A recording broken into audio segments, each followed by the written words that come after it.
Hi there, smart drivers, talking to you tonight about left-hand turns, one of the most dangerous maneuvers that you need to learn as a new driver. Why are left-hand turns dangerous? The reason they're dangerous is because if you get into a crash when executing a left-hand turn, you're going to be T-boned. And if you're T-boned, it's one of the two most deadly crashes. Of course, there's 4 different types of crashes. Head-on collisions, rear-end crashes, getting rear-ended when somebody's tailgating you or somebody drives into you when you're stopped, sideswipe crashes, and then T-bone crashes. And vehicle safety technology has more or less taken care of head-on crashes because you have crumple zones in the front of the vehicle. You do not have crumple zones in the vehicle for left-hand turns. Therefore, most of the time, they are fatal to occupants within the vehicle. Oftentimes it's the passenger, and the really unfortunate, sad part about T-bone crashes is that it's a couple and the spouse is killed as a result of the T-bone crash. So left-hand turns are high risk, they're dangerous, and for those of us, for those people who are on board with climate change and reducing driving, they also claim that vehicles sitting in a queue, in a line of vehicles waiting to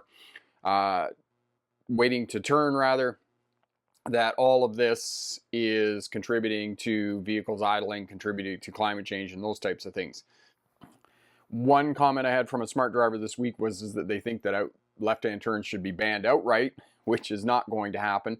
Their evidence for this is that UPS, the delivery company, the parcel delivery company, has eliminated left-hand turns for the most part.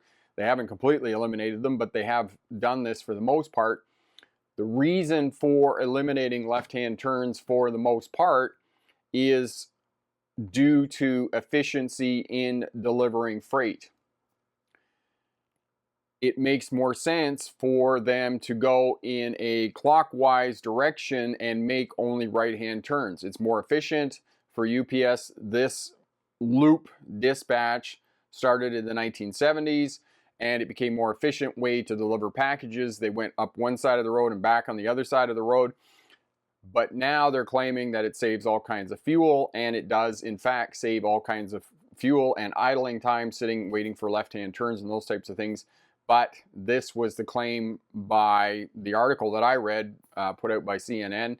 And of course, my favorite person, Tom Vanderbilt, who wrote a book called Traffic, Why We Drive the Way We Do. However, you cannot take what UPS does in terms of dispatching and efficiency and a fleet of tens of thousands of vehicles and apply that to individual drivers. It simply doesn't work. It doesn't work. It works in high volume, and the analogy that I have for you is UPS, for example, buys all the same vehicles. The reason they buy all the same vehicles is because, say, for example, you have a Ford F-150 and you know that at 80,000 kilometers the fuel pump needs to be replaced. Well, you can have 100 fuel pumps sitting on the shelf. It's efficient. However, for individual car owners, that's not efficient. So what large companies are doing in terms of efficiency and dispatch, it doesn't work for large companies, okay? So know that for the purposes of left-hand turns and those types of things. It's something that you have to do. You can avoid left-hand turns. You can simply go a block past where you want to turn and then make 3 right turns and come back around and go through the intersection. But is that fuel efficient? Because think of the time, depending on how many traffic lights, how many traffic controls that you're going to encounter on those 3 right turns. Are you stopped? Are you idling, sitting in a slip lane, waiting to turn right and those types of things? Are you actually saving any time? Are you saving any fuel? Probably not, because now you're making 3 right turns to avoid 1 left turn. If you just got in the left turn lane and made the left-hand turn, then you would have been all right. All right. So left-hand turns, right-hand turns. The way it works here, we do a presentation here for about 10 or 12 minutes, and then we come back and we spend the rest of the hour answering any questions you have. We go up to about 7 o'clock here. So I got started a little bit early tonight. I was sitting here not eating my supper as I was last week live. which was hilariously funny. Elevator, I've seen more than one vehicle at a time in an intersection waiting to turn left. And yes, elevator, that is common practice amongst those that are making left-hand turns, that 2 or 3 vehicles are going to be deep in the intersection. And in my mind, it's not any more efficient than if you wait back at the edge of the intersection. It's safer if you're not in the intersection, and then you only drive into the intersection when the gap presents itself on the left-hand turn. I'll talk more about that during the presentation. Jane is tuning in from Cambridge, Ontario. My friend Randy is tuning in from Jamaica. Welcome from Jamaica, my friend. Bricks for Wheels, Corey is the moderator. He's here. My friend Klaus is tuning in from Germany. I am doing awesome, and if you see marks on my face here, that is definitely from jiu-jitsu. So it's jiu-jitsu is going well. I think I'm getting better at keeping my head up when I'm attacking, because my face isn't quite as marked up. But you know, I still get the odd mark on my face. Sheldon, how are you, my friend? Welcome everybody. What's going on at Smart Drive Test this week? Driving Test Secrets. It's a ebook that I wrote. It's approximately 120 pages, talks about everything that you need to know to pass your driver's test, and we're hoping to have that up here in the next few weeks. We hit a bit of a snag in terms of the graphic design for it, and now we kind of have to go back to the drawing board because I want it to be a reflowable EPUB, which is electronic publication, so that it will work on almost any device. I had a look at it the other day on a mobile phone, and it simply doesn't work. So we're working on that, getting that going, Driving Test Secrets, and that'll be available on Amazon when we get it going here. Mallory, it was raining here today in southwest Nova Scotia. We even had thunder and lightning around noontime. I really miss thunder and lightning storms. We just don't have them out here, excuse me, in the west. Ty, salute from Buffalo, New York. Hello, my friend, there in the Empire State. Colton, turn left or right from a straight-only lane isn't just illegal and dangerous, it's just dumb. Yes, if it's a straight-only lane, because it's you can't turn left or right. That's why it's a straight-only lane. That's an excellent point there. Corey put up the video for follow these steps to turn left safely and pass your driver's test. And awesome. And Ty says it is snowing in Buffalo. For those of you who have never been to Buffalo, New York, it snows a lot because they are right on the Lake Ontario, and they get a lot of snow there. Jazz, hello, my friend. How are you? All right, so let's get over to the presentation. I'll go through the presentation, and as I said, we'll come back after the presentation, and we'll spend the remainder of the hour answering any questions you have about passing a driver's test.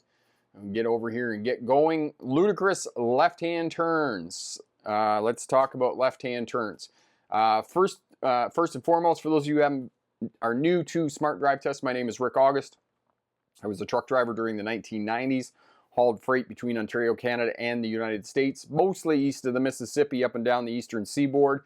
I did make it out to the west a few times: California, Oregon, Washington State, the Midwest, Idaho, Wisconsin, Illinois, and those types of places. So, you know, had to spend a lot of time in the United States. Early 2000s, drove buses for Greyhound and one of the regional bus lines in Australia. Became a licensed commercial driving instructor in 1997. And I've talked about this previously. When I became a driving instructor in the province of Ontario, Canada, the interesting thing was you were certified to teach people how to drive truck and teach air brakes, but you were licensed to teach new drivers how to drive cars. Now, the industry did regulate itself, and when I went to try and find a job with only my certification, they wouldn't hire me because I wasn't licensed. So I ended up going back and doing the 3-week course to become a licensed driving instructor. And I'll tell you, the course that I took in Ottawa, Ontario, Canada was probably the most rigorous course that I ever took. Road rules, traffic signs, defensive driving. We spent half a day in the classroom for 3 weeks, and then we spent half a day in the car. And we had to do a running commentary of the instructions and step-by-step order, or step-by-step sequence of how we would teach a student to do something like parallel parking. And when we did our test at the end of the course, We had to do this running commentary, these step-by-step instructions for parallel parking, 3-point turns, what we were looking at going up and down roadways, doing left-hand turns, right-hand turns at complex intersections, whatnot. So it was rigorous. 2006, I graduated from the University of Melbourne with my doctorate in legal history, and in 2015, I started the online YouTube channel and business, and it has been wildly more successful than I could have ever imagined. Corey's put this video up here on left turns gone wrong, and as well have a look at the podcast over at the Smart Drive Test website. Pass your test first time and be successful. Great information over there. Dangerous. This vehicle, you probably can't see this image very well, but it's deep in the intersection and it had its front tires turn to the left. Do not do this if you are executing a left-hand turn, because if you get rear-ended, you're going to be driven into oncoming traffic, and therefore there's going to be 2 crashes as opposed to 1 crash. I talked about T-bone crashes at the introduction of the live stream. T-bone crashes often happen on left-hand turns, or you get T-boned if somebody runs an intersection. As I said, it's often a couple in the vehicle and the spouse is killed. There is absolutely no protection. You can have side impact airbags in your vehicle if you have a higher end vehicle, an Audi or a BMW or a Mercedes, some of the Cadillacs and those types of things. However, these airbags are not going to protect you in the event of a side impact crash. So you have to be able to judge gap effectively when you're making left-hand turns to reduce your chances of being involved in a crash. Pedestrians, scanning for pedestrians and other road users when you're making left-hand turns and you're approaching the intersection. If you're not comfortable with making left-hand turns, or you haven't done any of these yet, start in a residential area with low density traffic so that you can focus on just maneuvering the vehicle. You can focus on just scanning when you're executing the left-hand turns. Get comfortable with the steering wheel, because you're going to have to turn the steering wheel a full turn, maybe even a turn and a quarter to be able to get around the corner on the left-hand turn. Find your landmarks, find traffic signs, find where the curb is, where the road marking ends, because the road marking will end at the intersection to indicate where you need to turn the corner and whatnot. And when you're turning left, your physical body needs to be in line with the curb. So if it's a single lane that you're turning from and turning onto a single lane roadway, your body needs to be in line with the edge of the roadway when you start turning to make your left-hand turn. Shoulder checking, signaling, and I talk about this again and again and again, and I get questions from smart drivers all the time about, why am I shoulder checking on a left-hand turn? You're shoulder checking on a left-hand turn because other road users are goofy. They're going to do something dumb.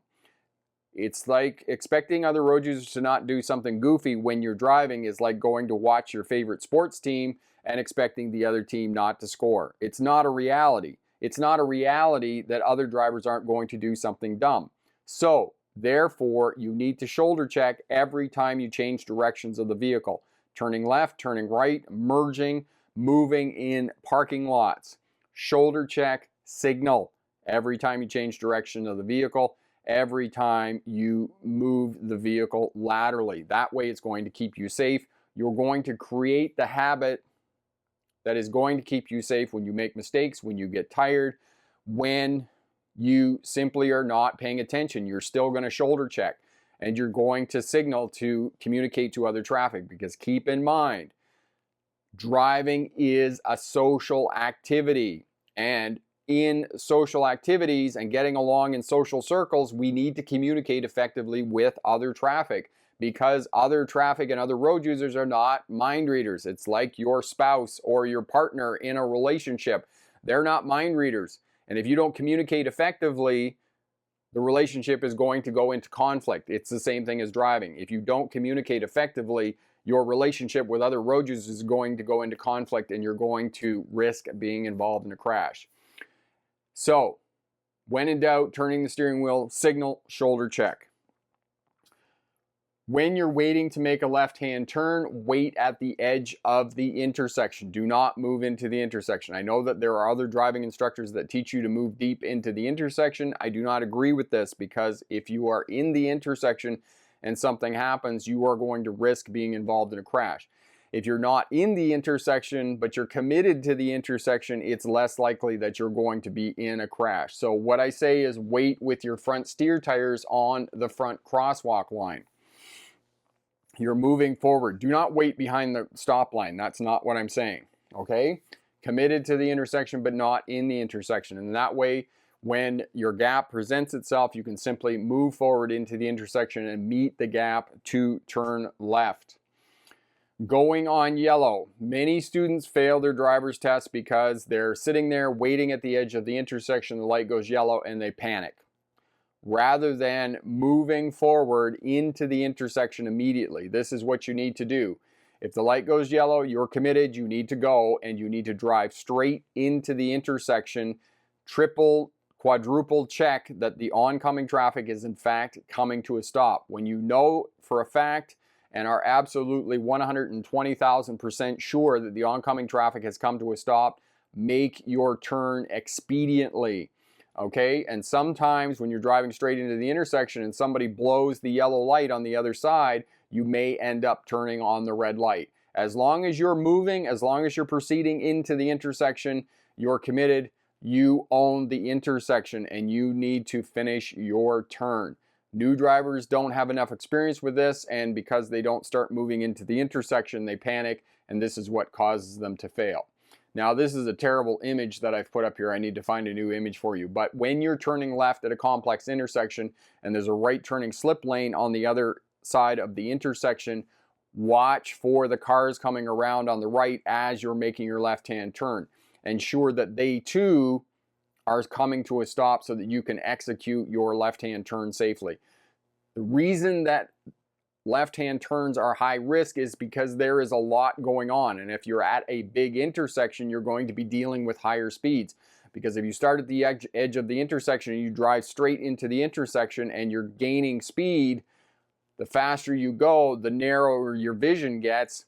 So you're going to have to pay attention to a lot of things, and you're going to need to be moving your head a lot to map and track road users in the intersection, and this includes those right turning cars at slip lanes at the intersection where you're turning. Okay? Expediently. Yes, elevator fan. Thank you for that. So good luck on your driver's test, and remember, pick the best answer, not necessarily the right answer. Transition back over here, and Fernie, you have your test tomorrow. Good luck on your test tomorrow. Remember to breathe in through the nose, out through the mouth. That will help will cause your body to relax. Okay, make sure that you do a pre-trip inspection on your vehicle. Check the lights, check the license plates, make sure there isn't any body damage. Make sure that the brake lights work. Make sure that the seat belt on the passenger side works. The door opens and closes from the inside on the passenger side. Make sure you know how to turn on the defrost, the windshield wipers, and the high-low beams on the car. Okay? If you're going with a driving school, ask the driving examiner whether he or she did a pre-trip inspection on the vehicle, because you don't want to be denied your driver's test simply because you had a brake light out. Now remember, brake lights are very easy to repair, and you can take it down to an auto mechanic, or if you can wield a screwdriver, you can do it yourself. Joe, sorry to hear about the snow, but thanks all you guys in the West, New York State, for putting up with all the lake effect snow that we don't get over here in Toronto. That's how you say Toronto. It's not Toronto, it's Toronto. For those of us from Ontario. Klaus, excellent. Thank you for that. Joseph, I passed my driver's test on October 6th. No parallel parking test. Joseph, where did you take your driver's test? And congratulations on passing your driver's test. That is awesome, my friend. And what did you do to celebrate your driver's test? Esther, I have my first behind the wheel on November 4th. What should I expect? Esther, most of the time, you're going for a driver training lesson, I suspect is what you're doing. Most driving instructors are going to drive around a residential area with you, and they're going to work with you in a residential area. They're going to get you to work the steering wheel, work the throttle, work the brake. They're going to get you to move through simple intersections. They're going to teach you about two-way stop signs and four-way stop signs. Usually by the end of that lesson, with two-way stop signs and four-way stop signs and knowing the difference between those two different kinds of stop signs, that's a lot for a brand new driver taking driver lessons in their first lesson. Lawrence, I passed my driver's test by practicing and watching your videos, and that is awesome, Lawrence. Thank you so much for dropping back and letting us know that you passed your driver's test. Elevator, I still have some storm anxiety while driving because I don't like lightning and thunder. Elevator, you are absolutely safe in a car with lightning and thunder, just as long as you know how to turn on the windshield wipers and turn on the defrost. As new drivers coming into the winter, know how to do that. Know how to turn on the windshield wipers. Know how to turn on the defrost in the car. Now, on most controls that have a dial, everything to the right is going to turn your defrost on full, okay? And the defrost blows the air onto the windshield to keep the windshield clear. The other thing that you can do to help keep the glass clear inside the vehicle, and not just the windshield, the front windshield glass, but also roll down the windows on the driver's and the passenger side a little bit. And if you have air conditioning, if you can turn on the air conditioning too. I know that that seems in contrast to what you're trying to do with turning the defrost on, but the air conditioning actually pulls the moisture out of the cabin of the vehicle and will help defrost the windows faster. My old buggy, my 1998 Honda CR-V, I call it the buggy. If I turn the air conditioning on, it'll just like suck the moisture out of the inside of the cabin in the vehicle. Now, I know that most vehicles automatically the air conditioning will come on. If I turn the defrost on full in the Honda 1998 Honda CR-V, it will turn the air conditioning on full. So know that as well. So that's another way that you can help. Now, you're going to need winter windshield washer fluid in your vehicle for the winter time, now that the temperature is going below freezing. And make sure that you have winter washer windshield fluid, windshield fluid, say that 10 times quickly, in your vehicle, because there is a plastic reservoir that holds the fluid. And as we know, when water freezes, it expands. Ice gets bigger. That's why ice floats on top of water in a lake, right? If you put water in your plastic reservoir and it freezes, it will expand and it will crack and break that reservoir. You'll have to replace that windshield washer fluid reservoir in your vehicle. So make sure that you buy the winter washer fluid and put that in your vehicle as well for the winter time, okay? Lawrence, when you say commit to the intersection, how far should I be from the crosswalk? Okay, so Lawrence, when your left-hand turn, front steer tires on the front crosswalk line, okay? So when you get to a complex intersection, there's going to be the stop line, there's going to be the first crosswalk line, and then there's going to be another crosswalk line. You want to be at the edge of the intersection, which is going to be the far crosswalk line, all right? Okay, Ty got CDL at NTTS school. That's awesome, Ty. I'm really glad that you're working towards your truck driver's license. Is it your truck driver's license you're going, or are you going for your school bus or coach license? Joe, wow, Rick, 250,000 subscribers just a few weeks ago, and now it's 254. Now that's what you call all compound interest. Joe, absolutely. It's climbing up there, and the shorts are taking off and doing really well. So yeah, the channel is doing wildly more successful than I could have imagined. And you know, I get this book out now, Driving Test Secrets, and that's going to put it up even more. So that's really great. I'm looking forward to all of this. As well, for those of you working towards your driver's license, check out Pass Your Driver's Test First Time Course Package over at the Smart Drive Test website. Guaranteed to pass your driver's test first time. As well, we include both the winter and defensive driving smart courses as well. You can pick all of that up for about $38 over at the Smart Drive Test website, and Corey will put up the link for that as well. Reese, hey Rick, I had my driver's test yesterday and I passed. Is there a video you can share with me for what to expect after you get your license? Your videos help me a bit. Reese, yes, absolutely. Corey will put up the video for you on 5 defensive driving tips for what you can expect after you have your license. Of course, you're going to have to be in the vehicle by yourself, and that can be a little bit intimidating, since most learning drivers working towards their driver's license, taking their driver's license test, have always been in the vehicle with somebody else. Now you're completely by yourself. You're the proverbial captain of the ship now. So that can be a little daunting, because now you have to make all the decisions. You want to hope that you make the right decisions. Know that, don't go on a left turn unless you're absolutely safe. Please don't ever anybody drink and drive, because as a new driver, if you're younger, less than 25 years old, you are facing the 4 Ds, right? Driving, drinking, dating, and now distractions with cell phones and all the other stuff that's going on in your vehicle. So know that, yes, it's tough when you're young and there's so much going on, and now you have your driver's license. But the thing is that you don't really have a lot of experience with driving. You don't have a lot of experience with drinking. You don't have a lot of experience with controlling your emotions.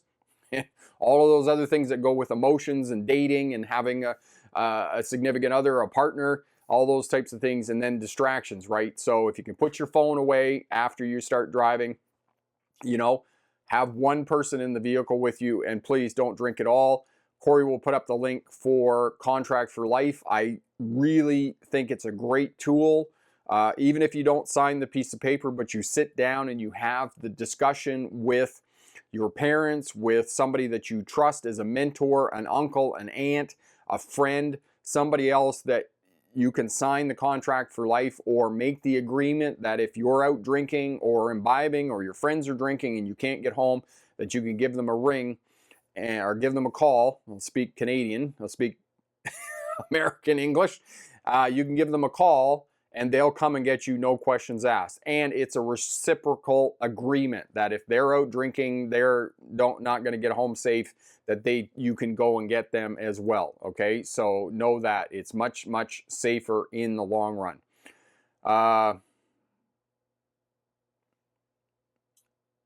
Chapo, we'll just call you Chapo because I can't read the rest of it.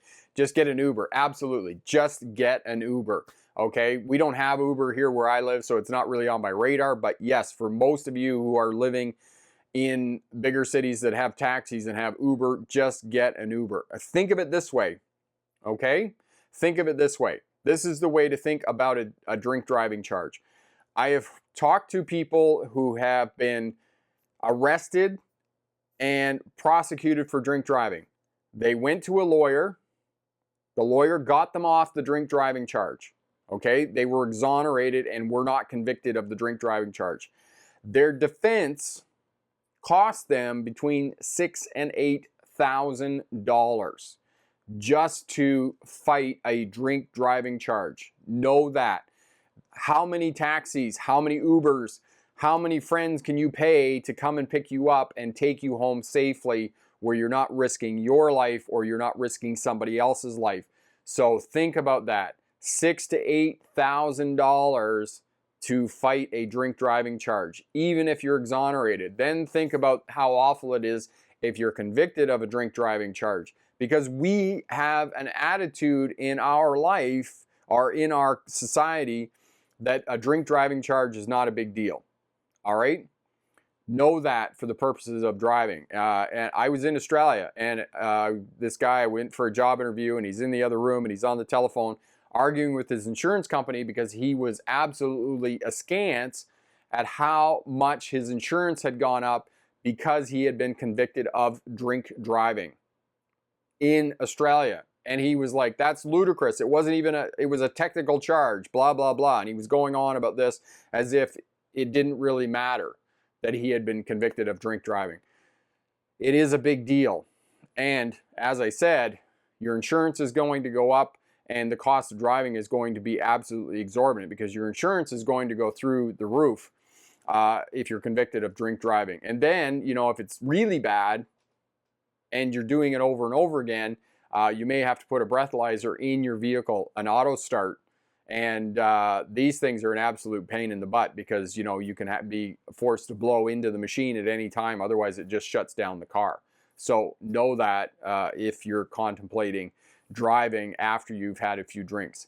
The other critical piece of information in terms of drink driving is make the decision about how you're going to get home before you start drinking. Because remember, when we start drinking, it kills brain cells.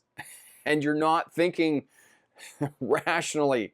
So make the decision about, I'm going to sleep over, I'm going to take an Uber home, somebody's going to come and get me, we're going to have a designated driver, those types of things. Make all of those decisions before you start driving, or before you start partying and start drinking. All right? Slip lanes. Mallory, you asked me that question. Elevator fan. Drinking and driving is very illegal everywhere in the world, okay? Just don't do it. Joe, the new book is going to be an e-book, and I need to make it a reflowable e-book, otherwise it doesn't work on mobile. I need it to work on mobile. I'm thinking that I've seen the layout for it, and it could also be a print book as well, but there's a lot of color in it, so I'm not sure how that's going to work.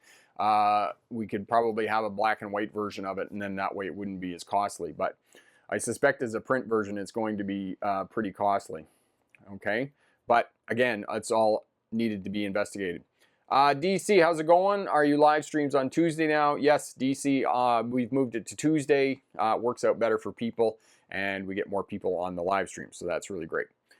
David, I say two-way stops are dangerous, especially when turning from a side street to a main street because cross traffic does not stop, and it can be busy on a main street at times. And that is true, David, but once you get used to two-way stops, it's not really that difficult. You just have to know that the cross traffic is not going to stop at a two-way stop sign intersection. But when you're first starting driving, it can be a bit intimidating, especially with all the kinds of different types of stop signs, because we never really talk about that. We never talk about different stop signs. We only talk about, you know, there's one stop sign. Well, there isn't one stop sign. There's two-way stop sign intersections, four-way stop sign intersections, three-way stop sign intersections, all-way stop sign intersections, school bus stop signs, which are different, again, you know, so there's a number of different stop sign intersections. Now, I'm not going to make it complicated. I'll simplify it for you. Two-way stop sign intersections are in and of themselves one type of stop sign intersection. Three-way stop signs, four-way stop signs, all-way stop sign intersections are all dealt with the same way. And then, of course, school bus stop signs have flashing lights on them and are attached to the side of a school bus, which is yellow in North America and is a bit of a novelty for the rest of the world because they're not yellow in the rest of the world. All right. Mallory, slip lane is a right turning lane. It's another term for that. Goyden, when should you start to slow down when approaching the off exit ramp on a highway, Rick? You shouldn't start slowing down until you get in the deceleration lane, Goyden. Now, if you're working on parkways, if you're driving on parkways, that may not work for you and you may have to slow down a little bit on the roadway. But on freeways, interstates, you want to wait till you actually get in the deceleration lane before you start slowing down to keep yourself safe. Also speaking of youth driving under 24, what's your recommendation regarding insurance, car buying, lending from a family friend? What is your advice in that aspect of young drivers? Great question about new vehicles. For new drivers getting their first vehicle, getting into driving, buy an older vehicle outright, okay? Do some research, look at the vehicle, get some feedback, take it to an independent mechanic. If you can, it costs about $100 to get a pre-trip inspection done by a mechanic on a vehicle that you're looking to purchase. If you can buy an older vehicle outright and you just put PL and PD on it, which is public liability and property damage, that's going to be your cheapest type of insurance, because for new drivers, insurance is exorbitant. I know that some 16-year, 17-year-old new drivers are paying $3,000, $4,000 a year for insurance. So if you can buy an older vehicle outright, it's going to be cheaper and you just have to put PL and PD on it. If you get a vehicle that you're financing, the finance company for the most part, not all finance companies, but most finance companies are going to insist that you put collision insurance on the vehicle. Once you put collision insurance on a vehicle, your insurance doubles. So for example, if you're paying $1,500 a year for PL and PD, public liability and property damage insurance, your insurance is now going to be $3,000 a year, because the insurance company looks at it this way. If you get into a crash with your vehicle, they're going to pay to fix it because the finance company wants their money back. And if the vehicle isn't worth anything, they don't have anything to secure their loan. So if you can borrow $1,000 and pick up a secondhand vehicle for $1,000 and ensure that, it's going to be a lot cheaper for you to get going with insurance. And I'll tell you the story. When I moved back from Australia, I'd been in Australia 5-6 years. I hadn't owned a car and I didn't have any insurance in Canada. So I had this huge gap in my insurance. Now, car insurance is not logical. It's not rational in the way that they do things. But because I had this huge gap of time that I did not have a car insurance, I basically had to start over again. I couldn't afford to put insurance on my vehicle. So I had to put the vehicle in somebody else's name because I couldn't afford the insurance. So until I got some driving history in the province of British Columbia, I had to put the vehicle in somebody else's name and go on as a second driver, because I wasn't really driving that much anyway. So that's what we did to kind of get around that. So there are ways that you can do that to get around and have your vehicle and put insurance on it. Jas, because of your videos now, I'm practicing letting go of the gas if I can, instead of braking for everything every time. Thank you, Jas, and you're going to do much, much better in terms of your driving. You're going to respond accordingly to traffic. If you can control space using just the throttle, that is what you want to do. That is the ideal of driving. And as I've talked about in defense of driving, the only time that you should be using the brake is when you're slowing down to come to a stop, stops at intersections, controlling your speed on a downgrade or unexpected events. Now, of course, that's an ideal, right? But if you can do that and you can just control that throttle and you've got that 4 to 6 second following distance in front of your vehicle, not only are you going to be a safer, smarter driver, you're going to reduce fuel costs, you're going to reduce maintenance costs on your vehicle, and you're just going to have this calm awareness about your driving. You're just going to be sitting in the thing, chilling, and you're looking down the road, figuring out what other traffic what traffic patterns are doing, interpreting the traffic patterns, and figuring out what individual road users are going to be. So if you can do that, Jazz, that's absolutely awesome. Elevator, I've had drivers behind me stop so close to the point where I can't see their headlights and I also feel pressured. Elevator, you just take a breath, ignore them, carry on with what you're doing, my friend. Joe, I knew someone who thought a few drinks couldn't blunt anyone's driving skill. Then one of her classmates, grade 12, got killed in a crash. The driver blew over, totally changed her mindset. Tragic. Yeah, it is very tragic when people die in car crashes and are intoxicated. And unfortunately, I know that there are a lot of people, now that marijuana has become legal in Canada and some of the US states, that there are a lot of people who are driving high, and it is really unfortunate. Colton, would you rather pull over to change a tire or sleep for 7 to 9 hours?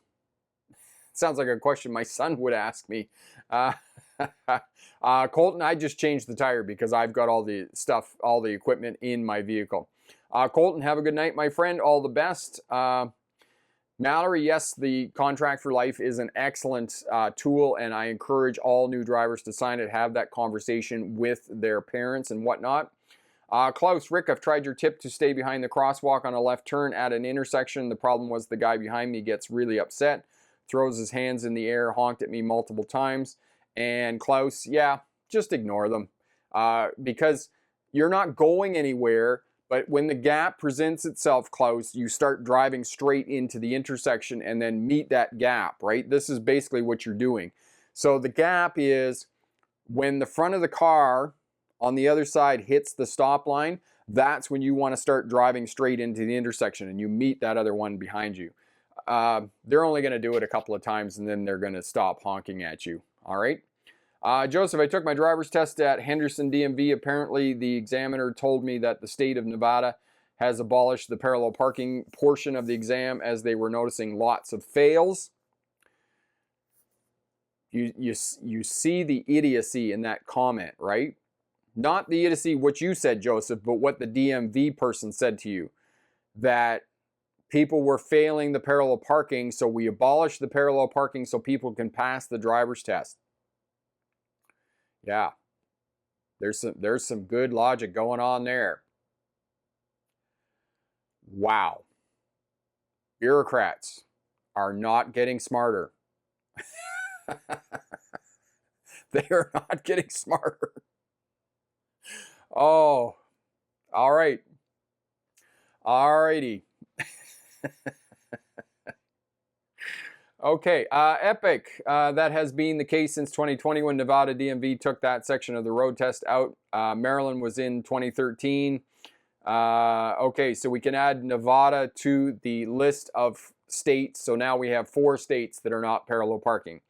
Elevator, I always keep my wheels straight when waiting to turn left at a traffic light. And elevator, that is excellent defensive posturing. That's what you need to do.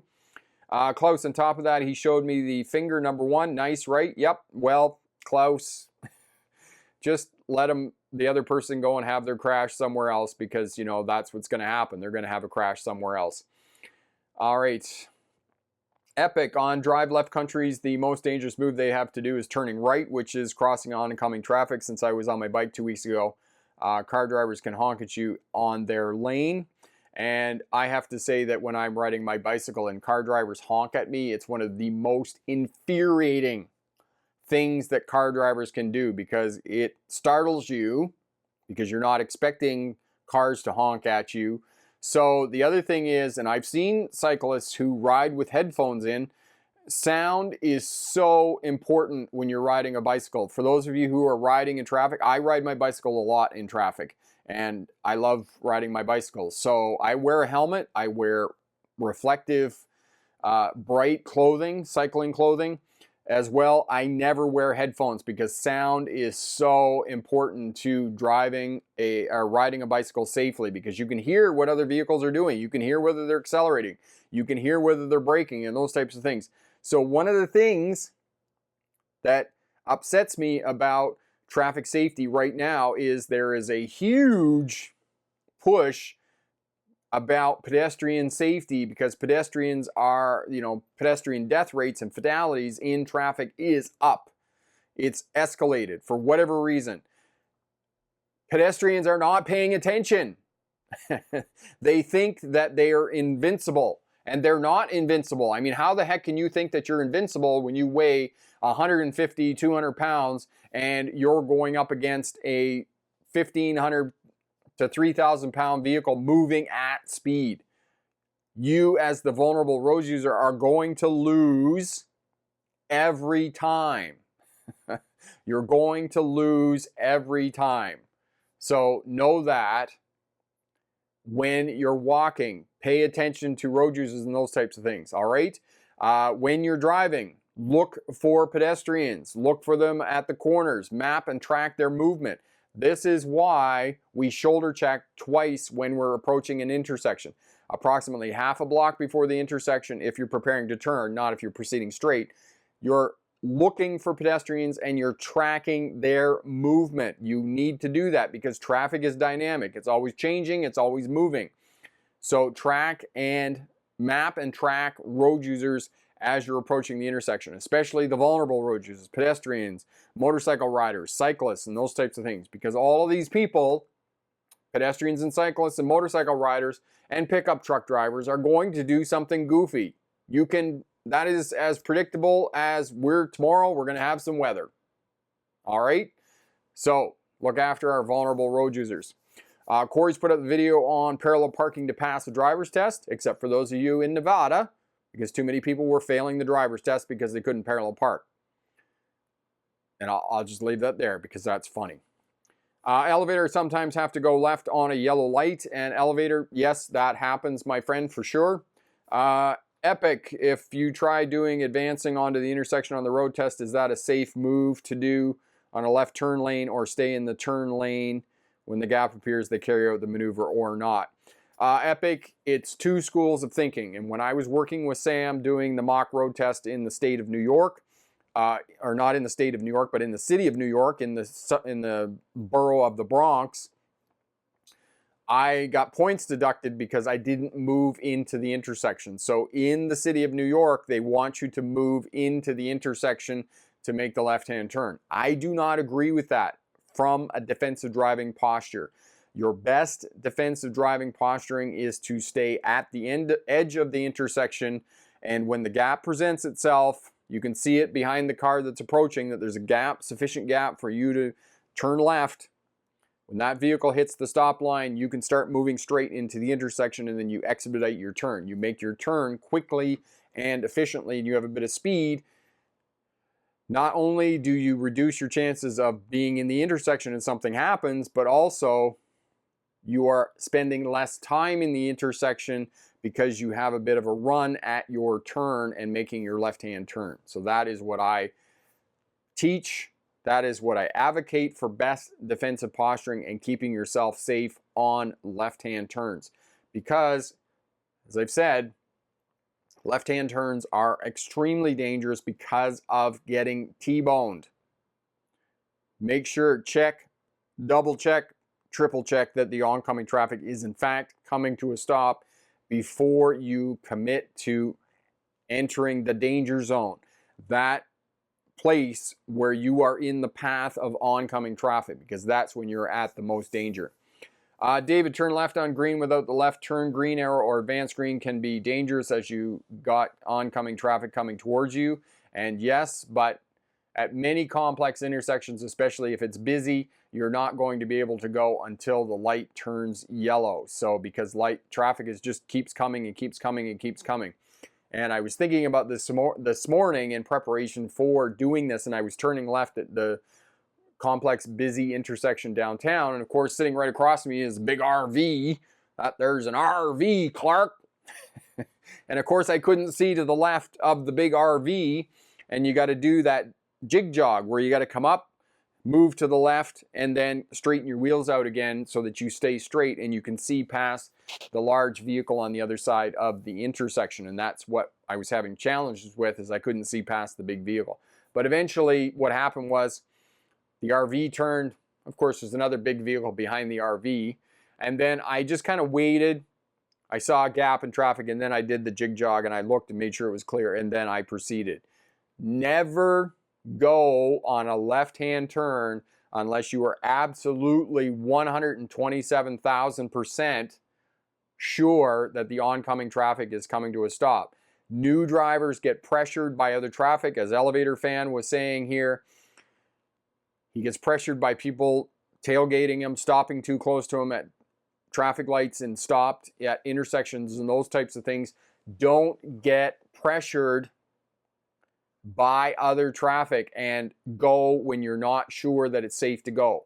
Go when you are 100% sure that it is safe to go and turn safely.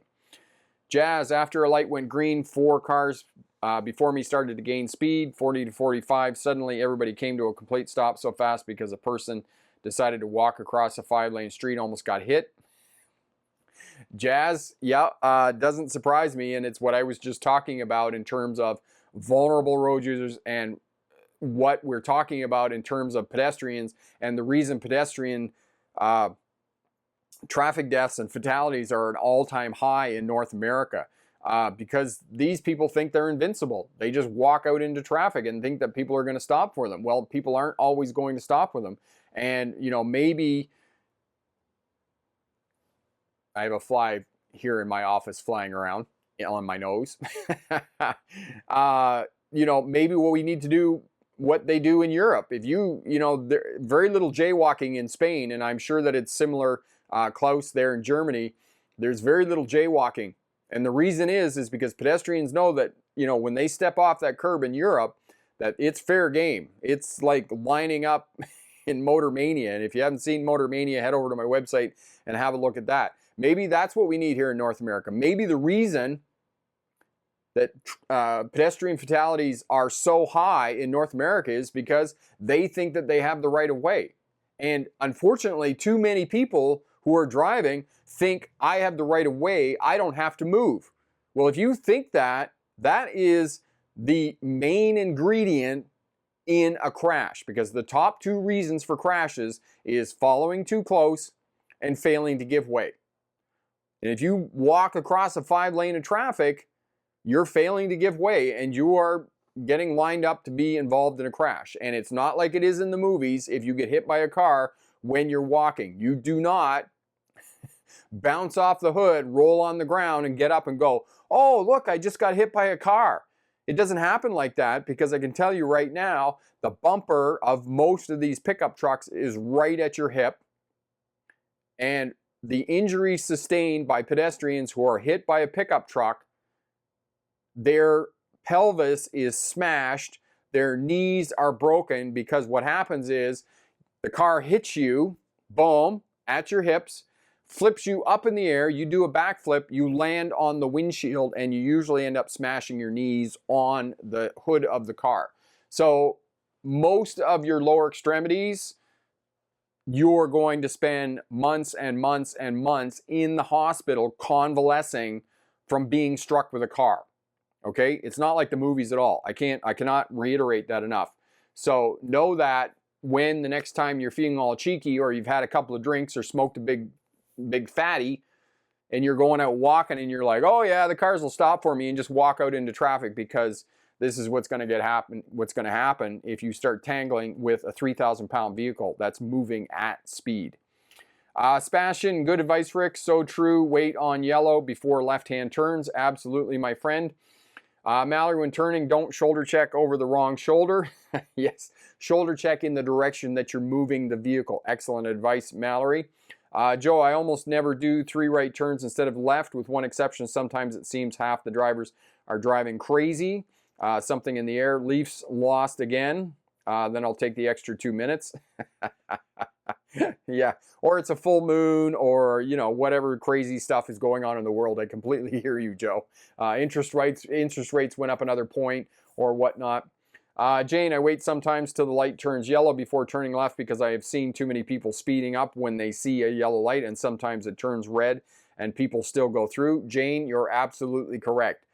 People see a yellow light and hit the throttle, and away they go. And I was actually on the driving instructor course in Australia, and there was one person in the vehicle who was a taxi cab driver, and that's exactly what he did.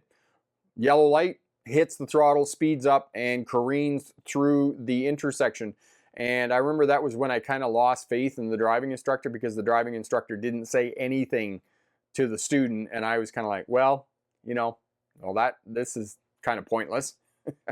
But exactly, if you're waiting to turn left and the light turns yellow, double, triple, quadruple check that the oncoming traffic is coming to a stop, because many drivers, when they see a yellow light, they hit the gas and they speed up to get through the intersection to make the yellow light. So know that when you're waiting to make the left-hand turn. Thank you for that, Jane. Elevator fan, pedestrians always have the right of way. Yes, they do. But unfortunately, when pedestrians think that they have the right of way, they also think that they're invincible and that they can just step out into traffic and that they're going to be okay.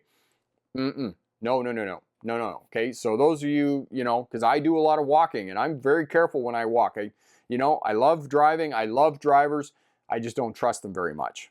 And I don't trust them at all, because if I get hit, I'm the one that's going to lose, and I really don't want to lose. Klaus, the 40-ton semi-truck, always stronger than a little SUV like a Jeep Renegade or Skoda Yeti, what I own. Klaus, you're absolutely right. Bigger vehicles, they're going to open your car up like a tin can. And it's incredibly dangerous when you're driving on roadways and those types of things. So turning left, this is something that you're going to have to be able to do for the driver's test, regardless of where you are in the United States. Know that. And despite some of the states eliminating parallel parking because too many people are failing the driver's test, you can't do a slow speed maneuver, but we're expecting you to be able to drive safely. The thinking is completely backwards, because If you can do slow speed maneuvers, you can drive a car better. And this is what we need to be focusing on, slow speed maneuvers, not eliminating these. So, you know, is the quality of driving going down for new drivers? I think it is, because the current driver's test in New York, or in North America, it's already at a baseline. And most of these drivers, there's a reason that they're going to be involved in a crash within the first year of driving, is because they have very basic skills to be able to go out on the roadway and drive. So eliminating the parallel parking, in my mind, is a complete and utter mistake on the part of authorities in those states. Now, saying that, the state of California and the state of Oregon, for a certain extent, get students to back up 50 feet along a curb. That is as difficult, if not more difficult, than parallel parking. The state of Ohio, the Buckeye, gets students to do the Ohio Maneuverability Test, and I would say that the Ohio Maneuverability Test is as challenging, if not more challenging, than parallel parking. And I personally think that the Ohio Maneuverability Test should be part of the driving test for every state and every province in Canada. I just think it is that great of an exercise. Now, I know that new drivers in the Buckeye are just cussing and cursing every time that they have to do the Ohio Maneuverability Test, because it's tough. I remember first seeing it and thinking, oh, that's not really that hard. And then I went down and did a video on it, and I did it myself, and it's challenging. You have to know where your vehicle is in space and place, where your vehicle is in relation to other objects, and as well, you have to have good mastery of the primary controls of the steering wheel, the gas pedal, and the brake. And you have to be able to back up and to reverse and do that well. And if you can pass the Ohio Maneuverability Test, I think that it should be part of every test in the United States. And maybe that's what I should do, is start advocating U.S. governors to implement the Ohio Maneuverability Test as part of every driver's test in the U.S. Now, I would probably get lynched by all the new drivers who are going for the driver's test. But if you're learning how to drive, or you're mentoring somebody, then definitely check out the Ohio Maneuverability Test and do that for the purposes of learning how to drive. Ty, I just started driving and I've already seen a bunch of people running red lights. Ty, yes, unfortunately, this is why we have red light cameras, because this is what people do, is run red lights. Jazz, the person suddenly crossed the street where there was no pedestrian crossing on the same side where all the cars were coming. Thankfully, all the cars were in safe following distance and were able to get their vehicle stopped. That is good news that is good news, absolutely, that nobody rear-ended another person. And Corey's put up the Ohio Maneuverability there, so have a look at that. Jane said, slow speed maneuvers give you confidence in your driving. Absolutely, and it improves your overall driving for sure. Goyden, what is your book going to be about, Rick? Goyden, the ebook that I'm getting going here is Driving Test Secrets. It's all the secrets about passing your driver's test. Who are your people? Automatic fails. How to avoid getting demerits on your driver's test. Getting your license when you're older. How to pass the driver's test. There's a glossary of terms and terminology for the knowing what painted islands are. Power over driving instructors, what driving examiners are, and those types of things. My friend Big Mac Sam is here. Hello, Sam. How are you, my friend? And how is the weather there in the Bronx in New York City? Goyden, it is going to be about how you get beat up by white belts at jiu-jitsu class. Yeah, there is that part, Goyden, about getting beat up by three-stripe white belts who are big and as strong as an ox. Yes. That book is in the works and it's coming for sure. Excellent. Okay, so yeah, and we've talked about this before in terms of social driving and right of way. Just because the law says that you have the right of way does not mean that you are in the right, because as I say repeatedly, you can be right or you can be dead right. All right, and sometimes just taking your foot off the throttle and letting the other car, the other driver, motorcycle rider, cyclist, whatever, let them go and have their crash somewhere else. It's going to be your safest bet. And, you know, what's 2 seconds out of your day? It doesn't take any time out of your day to keep yourself safe. It doesn't take any time out of your day to be nice to other people. Know that for the purposes of driving and keeping yourself safe and picking the best defensive posturing. It's what we were talking about earlier about keeping that good following distance behind the traffic in front of you, using the throttle to control space in front of your vehicle, and then you have this calm awareness when you're driving. And with this calm awareness, you read and respond accordingly to traffic, because space gives you time, time gives you options, and options prevent crashes. As well, if you have space, it's faster to drive out of an emergency situation than it is to brake, but you need to have space to be able to drive out of an emergency situation. All right. Jane, people need to leave their egos at home when driving. Absolutely. People need to leave their egos at home for a lot of things. Driving, business, social interactions, dealing with family, all those types of things. There you go. Joe, wow, Rick, what a wealth of safety boosting info tonight. Thanks again. Lots of great questions, comments too. Have a fabulous week. And thank you so much, Sam. All the best, or Joe rather, sorry. All the best, my friend. Big Mac Sam, you're in my channel trailer video. That is awesome. I'll definitely have to check that out, Sam. Thank you so much. And you said it's colder there in the Bronx now, waiting for some snow to drive on. That's always good fun. Klaus says the thing is, a lot of pedestrians are not looking in any direction when they step into the sidewalk on a crosswalk. I saw that this morning while I was driving to work. And absolutely, Klaus, I know they're not paying attention. The other part that's scary is a lot of drivers aren't paying attention. I see them when I'm crossing the road. One of my kind of fun things I like to do is, you know, when I'm crossing the road, I like looking into people's cars and seeing what people are doing and what they're looking at and those types of things. And the number of people that I see looking at their cell phone or adjusting the radio or simply not paying attention and mapping and tracking road users at the intersection, it's concerning. It's definitely concerning. So you have pedestrians who are completely vulnerable, and they're the ones that are going to get taken out by a car, so they're not paying attention. And then you got car drivers, they're not paying attention because they're not mapping and tracking road users while they're on the roadway. So there's lots of things that are going on that lead to traffic crashes, and we know all of this information. And of course, all of the smart drivers here know that for a fact. So if you're getting ready for your driver's license, check out Pass Your Driver's Test First Time Course Package over at the Smart Drive Test website. We include both the winter and defensive driving smart courses, as well, guaranteed to pass your driver's test first time, or we'll give you your money back. So check that out over there. And if you have any questions at all, leave us a comment down in the comment section if you're watching on the replay. And as I said, I'm working on the ebook, Driving Test Secrets, and we'll get that out, get that published, and that'll help a lot of people to pass their driver's test as well. So be ready for that. That's coming out. And passed your driver's test in the last couple of weeks. Congratulations on passing your driver's test. You got a driver's test coming up in the next week or two. Good luck on that. And remember, pick the best answer, not necessarily the right answer. Have a great night. Bye now.